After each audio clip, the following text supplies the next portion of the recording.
360 millions de tonnes. C'est la quantité de méthane d'origine anthropique qu'on a relâché dans l'atmosphère en 2017. A priori, pas grand chose face aux 36,2 milliards de tonnes de CO2 qu'on a relâché la même année. Mais comme vous le savez peut-être déjà, le méthane est un gaz à effet de serre plus puissant que le CO2. À quantité égale sur 100 ans, il est 28 fois plus puissant. Résultat, après le CO2, il est le deuxième gaz à effet de serre avec à peu près 20% de responsabilité dans le réchauffement climatique. Avant d'aller plus loin, il faut d'abord comprendre comment se forme le méthane. Le méthane est issu de la fermentation de matières organiques, animales ou végétales, en l'absence d'oxygène.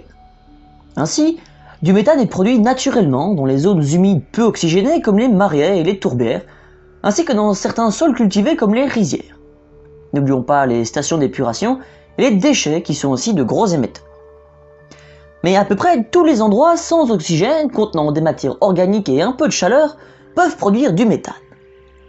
Ainsi, le méthane se forme aussi dans le système digestif de nombreux animaux.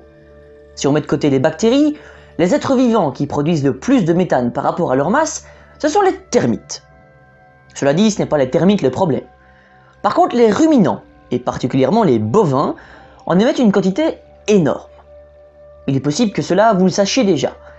Par contre, un endroit sans oxygène, avec des matières organiques auxquelles vous n'avez peut-être pas pensé, ce sont les barrages.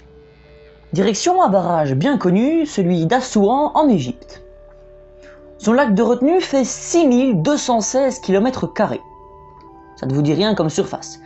Si vous êtes français, dites-vous que le département de l'Indre-et-Loire ne fait que 6158 km². Si vous êtes belge, dites-vous que la province de Namur ne fait que 3675 km². Vous imaginez donc bien que submerger une surface pareille crée des conditions favorables à la production de méthane. On connaît encore assez mal la relation barrage-méthane, mais il faut y faire attention. De plus, la température agit sur les émissions de méthane, qui atteignent leur valeur maximale entre 37 et 48 degrés. Construire des barrages en région tropicale peut donc parfois être contre-productif. Cette particularité due à la chaleur est assez inquiétante. En effet, plus il fait chaud, plus le méthane est produit en abondance. Plus cela réchauffe l'atmosphère et plus il fait chaud, plus il y a de méthane, etc., etc. Le méthane fossile est aussi un problème. L'exploitation de charbon rejette du méthane, responsable des fameux coups de grisou. L'exploitation de gaz et de pétrole en rejette quant à elle aussi de façon significative.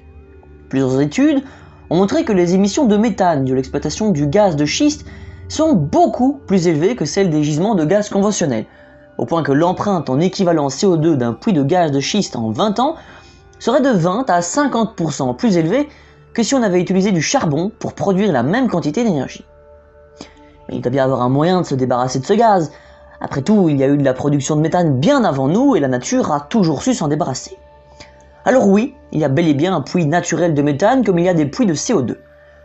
Le principal puits de méthane est le radical hydroxyle OH, qui est contenu dans l'atmosphère et qui contribue à 90% de la disparition du méthane. Le radical OH est un agent oxydant des principaux polluants de l'atmosphère. Problème, on a constaté que depuis 1750, le niveau d'OH a diminué de 20% environ du fait de l'augmentation en CO et en méthane. Et même si aujourd'hui son niveau est stable, d'ici 2050, ce niveau devrait encore diminuer de 25%. Cela contribuera au réchauffement climatique en diminuant la capacité de l'atmosphère à oxyder le méthane et d'autres gaz à effet de serre comme le fréon. Et pourtant, grâce à sa courte durée de vie d'une dizaine d'années, le méthane est un élément clé de la lutte contre le réchauffement climatique. Agir maintenant aura des effets rapides. Au niveau mondial, la diminution des émissions de méthane associée à l'activité humaine d'à peu près 50% au cours des 30 prochaines années pourrait permettre de réduire l'augmentation de la température mondiale de 0,18 degrés Celsius d'ici à 2050.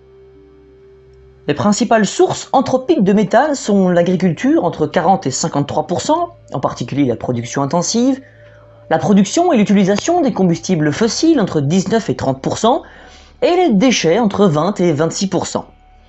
La répartition des émissions par secteur continue d'évoluer à mesure que la notification et la collecte de données s'améliorent. Ces trois secteurs représentent néanmoins jusqu'à 95% des émissions mondiales anthropiques de méthane, et devrait donc être le cœur de cible des actions d'atténuation. Et pourtant, les émissions mondiales du méthane ont augmenté de 9% entre la période de référence 2000-2006 et 2017. Pour lutter à son niveau contre le méthane, il y a plusieurs trucs. Manger moins de viande et ou changer de viande en arrêtant le bœuf. Aérer son compost si on en a un est aussi une bonne idée. À plus grande échelle, il y a aussi récupérer et pourquoi pas utiliser le méthane produit par les effluents d'élevage, des stations d'épuration et les décharges.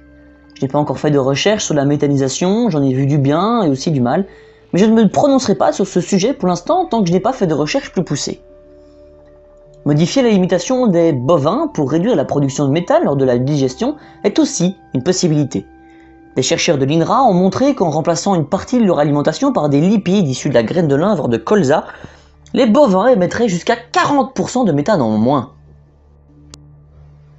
Dans cette vidéo, je n'ai pas parlé ni du permafrost ni des clarades de méthane, car ce sont des sujets vastes et encore assez mal connus. Sachez seulement que les deux contiennent de grandes quantités de méthane et qu'on ne sait pas trop comment ils vont réagir au réchauffement climatique. Voilà, j'espère que cette vidéo vous aura plu. Si les gaz à effet de serre vous intéressent, j'ai fait une vidéo sur le protoxyde d'azote, un gaz à effet de serre très méconnu et pourtant essentiel. Si les sources de méthane vous intéressent, j'ai fait des vidéos sur la viande et sur le riz, et je ne devrais pas tarder à en faire une sur l'exploitation d'énergie fossile. En attendant, j'espère que cette vidéo vous aura plu. Si c'est le cas, n'oubliez pas de la liker, de la partager, et surtout, abonnez-vous si ce n'est pas déjà fait.